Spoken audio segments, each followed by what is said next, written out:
जय हिंद एंड नमस्कार सभी को। आज हम रिवाइज करने वाले हैं मॉडर्न हिस्ट्री के chapter 4 regulating acts and charter acts को। तो फटाफट से स्टार्ट करते हैं। Regulating act 1773। इस समय भारत में बंगाल का गवर्नर वॉरेन हेस्टिंग था। इस रेगुलेटिंग एक्ट के आ जाने से बंगाल के गवर्नर का पोस्ट अब गवर्नर जनरल का पोस्ट हो गया था। मुंबई प्रेसिडेंसी और मद्रास प्रेसिडेंसी इन दोनों को बंगाल के अधीन रखा गया। मतलब ये कि मद्रास के गवर्नर या बंबई के गवर्नर को कुछ करना होगा तो पहले वो बंगाल के गवर्नर से जाकर परमिशन लेगा। इसी रेगुलेटिंग एक्ट के अधीन कोलकाता में 1774 में प्रथम सर्वोच्च न्यायालय खोला गया। भारत के प्रथम सर्वोच्च न्यायालय में सर्वप्रथम 4 जजेस का अपॉइंटमेंट किया गया था। पहला चीफ जस्टिस और बाकी 3 अदर जजेस। आपको चीफ जस्टिस का नाम याद रखना है, एलिजा इंपे। 1781 में एक्ट्स ऑफ सेटलमेंट आया, जिसे बंदोबस्त कानून के नाम से भी जानते हैं।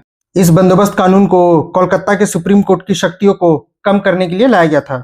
बंदोबस्त कानून के अंडर यह ऑर्डर आया कि सर्वोच्च न्यायालय राजस्व के मामले नहीं देखेगा। मतलब ये हुआ कि बंगाल का गवर्नर जनरल जितना चाहे जिससे चाहे उतना कर वसूल सकता था और वो अपील करने के लिए अपनी मांगों को रखने के लिए अदालत भी नहीं आ सकते। सर्वोच्च न्यायालय गवर्नर जनरल के मामलों में हस्तक्षेप नहीं करेगा। मतलब बिल्कुल साफ था कि बंगाल का गवर्नर जनरल जितनी बदमाशी करना चाहे उतनी कर सकता है। 1784 Pitt's India act. Pitt's India act Bharat में इसलिए आया था ताकि 1773 के रेगुलेटिंग एक्ट के जितने भी कमी पेशी रह गई हो उन सबको दूर किया जा सके। और इसका नाम पिट्स एक्ट इसलिए पड़ा क्योंकि इस टाइम 1784 में ब्रिटिश प्रधानमंत्री विलियम पिट्स थे। पिट्स इंडिया एक्ट के तहत पॉलिटिक्स और बिजनेस को अलग अलग कर दिया गया। इस पिट्स इंडिया एक्ट के तहत 2 बोर्ड्स का निर्माण किया गया। पहला बोर्ड ऑफ कंट्रोल जो राजनीतिक मामले देखेगा कंपनी के, और दूसरा कोर्ट ऑफ डायरेक्टर्स जो सारे बिजनेस के मामले देखेगा। बोर्ड ऑफ कंट्रोल में 6 मेंबर्स थे और कोर्ट ऑफ डायरेक्टर्स में 24 मेंबर थे। मतलब 6 पॉलिटिशियन और 24 बिजनेसमैन। माना जाता है कि सर्वप्रथम द्वैध शासन या दोहरी प्रणाली की नींव यहीं से रखी गई थी। जब द्वैध शासन के बारे में इतनी बातें हो रही है तो 1-2 पॉइंट और जान लो। रॉबर्ट क्लाइव ने 1765 में बंगाल में द्वैध शासन की शुरुआत की थी। यह प्रणाली 1765 से 1772 तक चली, लगभग 7.5 सालों तक, और इसको वॉरेन हेस्टिंग ने बाद में समाप्त कर दिया था। यह क्वेश्चन आया भी था एसएससी सीजीएल 2022 या 2023 में कि बंगाल में द्वैध शासन किसने समाप्त किया था। वॉरेन हेस्टिंग ने 1772 में, याद रखना आप लोग।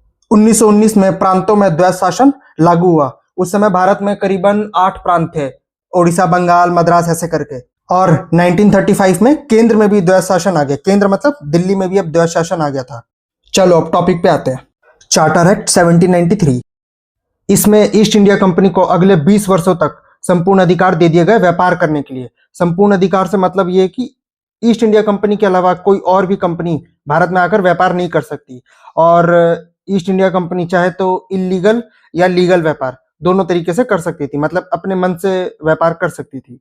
निर्देशक मंडल और नियंत्रण बोर्ड के अधिकारियों की सैलरी अब भारत के खजाने से दी जाएगी, भारत के राजस्व से दी जाएगी।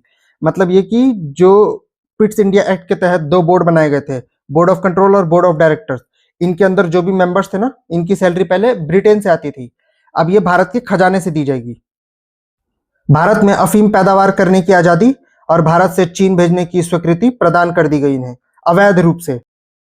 कोई भी देश नहीं चाहेगा कि मेरे देश में अवैध रूप से अफीम वगैरह है। इसीलिए चाइना और ईस्ट इंडिया कंपनी के बीच में 2 अफीम युद्ध भी हुए। इन अफीम युद्धों को भी एक बार देख लेते हैं। पहला अफीम युद्ध 1839 से 1842 तक चला और यह नानकिंग की संधि से समाप्त हुआ। दूसरा अफीम युद्ध 1556 से 1560 तक चला और यह तियानजिन की संधि से समाप्त हुआ। Charter act 1813। East India company के संपूर्ण व्यापारिक अधिकार को समाप्त कर दिया गया। केवल चीन से व्यापार और चाय के व्यापार पर एकाधिकार का हक दिया गया। मतलब ये कि अब भारत में दूसरी कंपनियां भी आकर व्यापार कर सकती थी, प्लस वो कंपनियां चीन से व्यापार नहीं करेंगी और वो कंपनियां भारत में या फिर भारत से बाहर चाय का व्यापार नहीं करेंगी। ईसाई मिशनरियों को भारत में प्रचार करने की अनुमति दे दी गई। अब क्रिश्चियन भी भारत में आकर अपनी क्रिश्चियनिटी का प्रचार कर सकते थे। इसमें भारतीय शिक्षा और संस्कृति के लिए 1 लाख प्रति वर्ष रुपए आवंटन किए गए। 1813 के चार्टर एक्ट का सबसे इंपॉर्टेंट पॉइंट यही है। 1833 चार्टर एक्ट। बंगाल का गवर्नर जनरल अब भारत का गवर्नर जनरल होगा। लॉर्ड विलियम बेंटिक भारत के पहले गवर्नर जनरल थे। ईस्ट इंडिया कंपनी से समस्त व्यापार का एकाधिकार छीन लिया गया। अब भारत में कोई भी कंपनी आकर व्यापार कर सकती थी।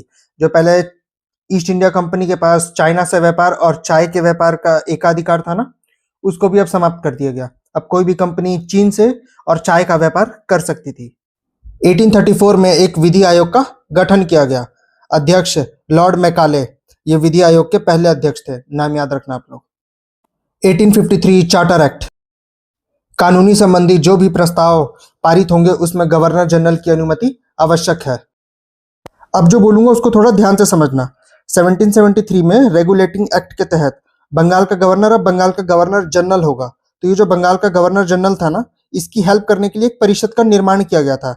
अभी 1853 चार्टर एक्ट में क्या हुआ, इस परिषद की, गवर्नर की जो परिषद थी, इसकी कार्यपालिका शक्ति और विधायिका शक्तियों को अलग कर दिया गया। होपफुली आपको समझ में आ गया होगा। नेक्स्ट, सिविल सेवकों के चयन और भर्ती की एक खुली प्रतियोगिता प्रणाली की शुरुआत की गई 1854 मैकाले समिति की सिफारिश पर। ये बात आप लोग याद रखना, ये वही मैकाले जो विधि आयोग का भी पहला अध्यक्ष था। आप लोग याद रखना, भारत के प्रथम सिविल सेवक सत्येंद्रनाथ टैगोर थे, जो 1863 में भर्ती हुए थे। इनकी पहली पोस्टिंग अहमदाबाद में हुई थी 1865 में, और उन्होंने वहां पर कलेक्टर के रूप में अपनी सेवाएं दी थी। इसी के साथ मॉडर्न हिस्ट्री का चैप्टर 4 रेगुलेटिंग एक्ट और चार्टर एक्ट्स यहीं पर समाप्त होता है। मिलते हैं दूसरे वीडियो में, तब तक के लिए ख्याल रखें अपना। स्टडी हार्ड एंड जय हिंद।